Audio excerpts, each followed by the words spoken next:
പുതിയൊരു വീഡിയോയിലേക്ക് എല്ലാവർക്കും സ്വാഗതം. ഇന്ന് നമ്മളൊരു വെറൈറ്റി ടേസ്റ്റിൽ തയ്യാറാക്കിയെടുക്കാൻ പറ്റിയ നല്ലൊരു ബ്രേക്ക്ഫാസ്റ്റ് റെസിപ്പിയാണ് തയ്യാറാക്കുവാനായിട്ട് പോകുന്നത്. അതിനായിട്ട് ചെറുതായിട്ട് സബോള കൊത്തി അരിഞ്ഞെടുത്തിട്ടുണ്ട്, കുരു കളഞ്ഞെടുത്ത പൊടിയായിട്ട് അരിഞ്ഞെടുത്ത തക്കാളി, പച്ചമുളക് അരിഞ്ഞെടുത്തത്, ഒരൽപ്പം മുരിങ്ങയില കഴുകിയെടുത്തിട്ടുണ്ട്, റവ ഒരൽപ്പം, തേങ്ങാപ്പാൽ. അടുപ്പത്ത് പാൻ വെച്ച് കൊടുത്ത് പാൻ ചൂടായി വരുമ്പോൾ ഇതിലേക്ക് ഒരൽപ്പം നെയ്യ് ഒഴിച്ചു കൊടുക്കാം. കടുക്,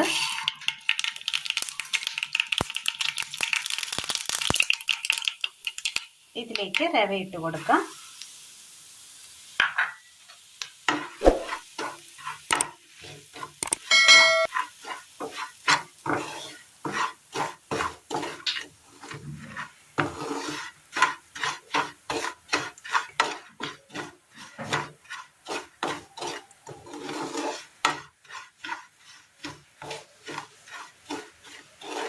ഇതിങ്ങനെ തയ്യാറാക്കി എടുക്കുമ്പോൾ നല്ല ടേസ്റ്റാണ്. എല്ലാവരും ഒന്ന് ചെയ്ത് നോക്കാവുന്നതാണ്, സിമ്പിളാണ്.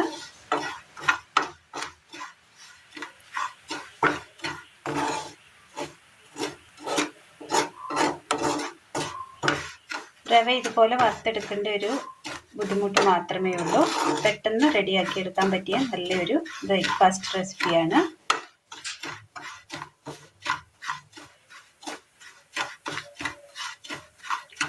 ചെറു തീയിൽ വേണം നമ്മളിത് റോസ്റ്റ് ചെയ്തെടുക്കുവാനായിട്ട്.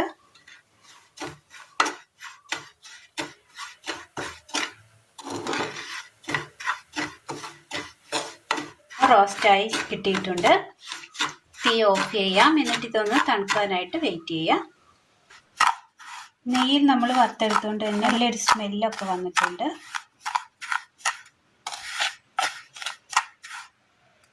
ഇതൊരു ബൗളിലേക്ക് മാറ്റി കൊടുക്കാം.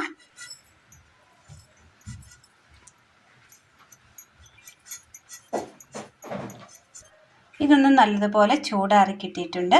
ഇനി ഈ കൂട്ടിലേക്ക് നമുക്ക് കൊത്തി അരിഞ്ഞെടുത്ത് സബോള ചേർത്ത് കൊടുക്കാം. തക്കാളി,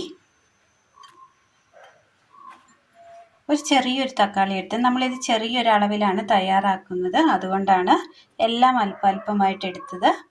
കൂടുതൽ തയ്യാറാക്കുന്നുണ്ടെങ്കിൽ അതനുസരിച്ച് സാധനങ്ങൾ എടുക്കണം. പച്ചമുളക്, ശേഷം ഇതിലേക്ക് മുരിങ്ങയില കൂടി ചേർത്ത് കൊടുക്കാം. മുരിങ്ങയില കഴുകിയെടുത്തതാണ്, അതിൻ്റെ ഒരു നനവുണ്ട്. ഇനി ഇതിലേക്ക് നമ്മൾ തയ്യാറാക്കി വെച്ചിരിക്കുന്ന തേങ്ങയുടെ പാൽ ഒഴിച്ചു കൊടുക്കാം.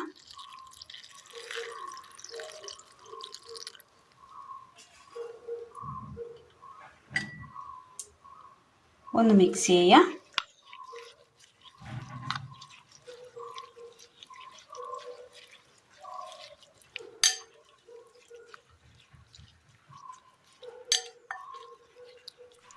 ഉപ്പൊരൽപ്പം,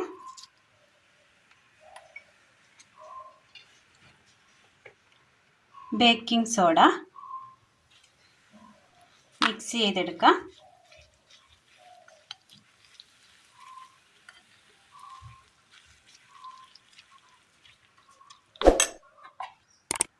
നന്നായി മിക്സ് ചെയ്തെടുത്തിട്ടുണ്ട്.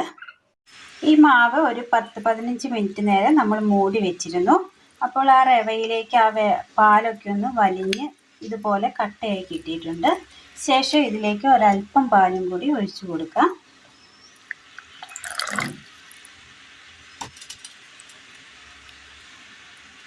മിക്സ് ചെയ്യാം.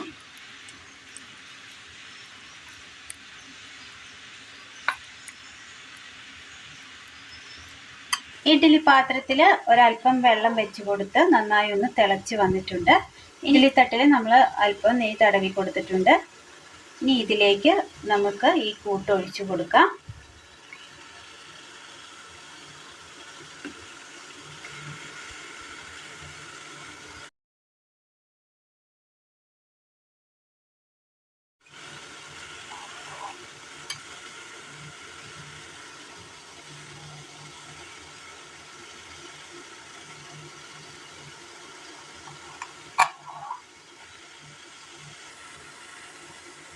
മാവ് ഒഴിച്ചു കൊടുത്തിട്ടുണ്ട്. ഇനി ഇത് മൂടി വെച്ച് നന്നായി ഒന്ന് ആവി കയറ്റി വേവിച്ചെടുക്കാം.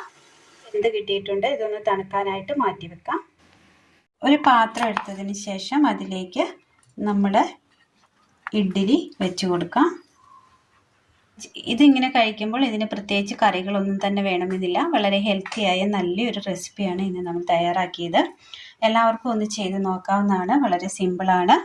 നല്ല ഹെൽത്തിയായ നല്ലൊരു ഇഡ്ഡലി റെസിപ്പിയാണിത്. വീഡിയോയെക്കുറിച്ചുള്ള അഭിപ്രായങ്ങൾ കമൻറ്റ് ബോക്സിൽ അറിയിക്കുവാൻ മറക്കരുത്.